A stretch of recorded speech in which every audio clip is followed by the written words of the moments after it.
Welcome back to Stories for Kids. So today, kids, I will start reading Molla Nasiruddin's tales. These are very interesting stories. So this week, 3 episodes will read stories from Molla Nasiruddin. Kids, if you are watching this from my YouTube channel and you have not subscribed yet, please subscribe and share it with your friends and family so that they can also watch these stories on my YouTube. And if you are listening this from my podcast, you can still share the podcast story with your friends so that you all can listen to these stories and you can discuss among yourself about these stories. So without wasting much time, let's start our first story. The first story is Loyalty to Brothers. Mulla Nasiruddin was returning to his hometown Bukhara after many years. When he reached the city gates with his donkey, he saw that they were closed even before sunset. The soldiers have declared it to be evening so that they may take bribes from the people to let them into the city, Mulla said to his donkey. As the soldiers laughed mockingly at the crowd inside the gates, Mulla spoke loudly.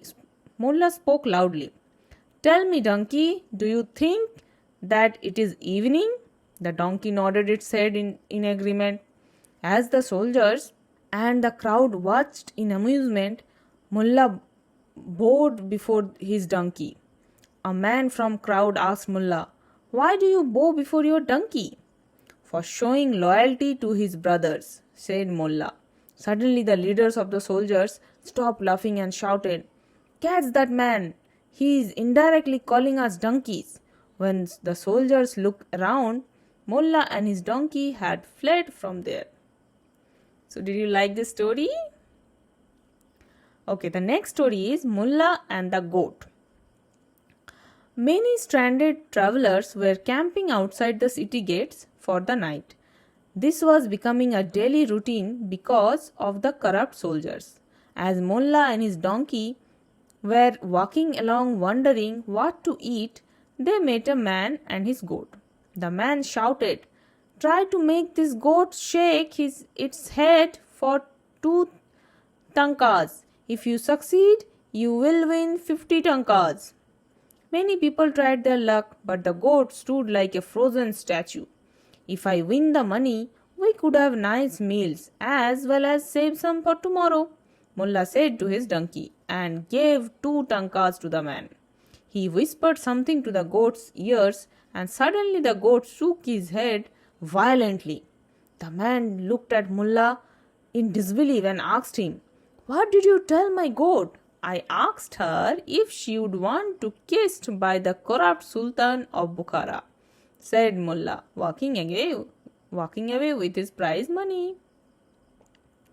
The next story is The Theory of Smells and Sounds. Mulla and his donkey sat down to enjoy a feast outside the city gates when he heard men arguing outside the meat shop. "You have been enjoying the rich smells from my shop all evening. You must pay for it," the meat seller demanded from a poor-looking traveler. "Give me all the money you have," said the mullah to the poor man when he came there. The poor man tearfully emptied his purse on Mullah's palm.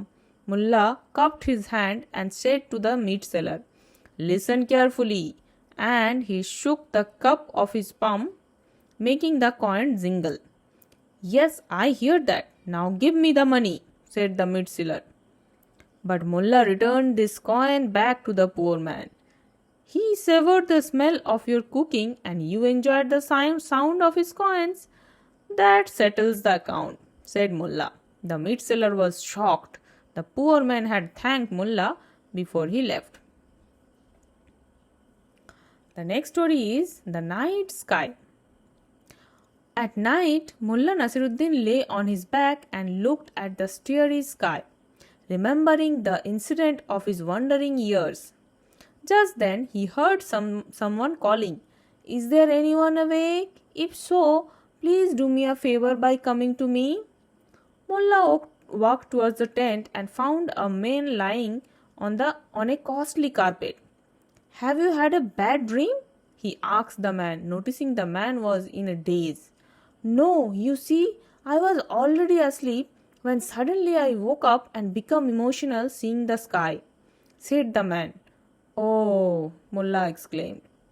The moon reminds me of my beautiful wife. The stars tells us how mysterious the universe is. What do the moon and the stars tell you? Asked the man. Mullah said, they tell me that someone stole your tent while you were asleep. The man started screaming at Mullah, went away to his sleeping spot. The next story and the last story for today is the lucky name. Mullah was waiting to enter Bukhara city gates when the captain of the soldiers shouted, What's your name? Mullah Nasiruddin, said Mullah. A kind man saved me from some thieves. As I couldn't remember my name, he gave me his name and a donkey to ride on. Why didn't you remember your name? Asked the captain. The donkey kicked me when I tried remembering. Besides, the borrowed name was proving lucky for me, and whoever pronounced it also gets lucky, said Mullah. Yes, our Sultan is lucky because you will pay tax for two people, one for Mullah Nasiruddin and another for whoever you are, mocked the captain, emptying Mullah's purse. Just then, a soldier gave the news that he had been transferred to the gate of Sultan's court. By sheer coincidence, Mullah Nasiruddin has proved lucky as he claimed to be.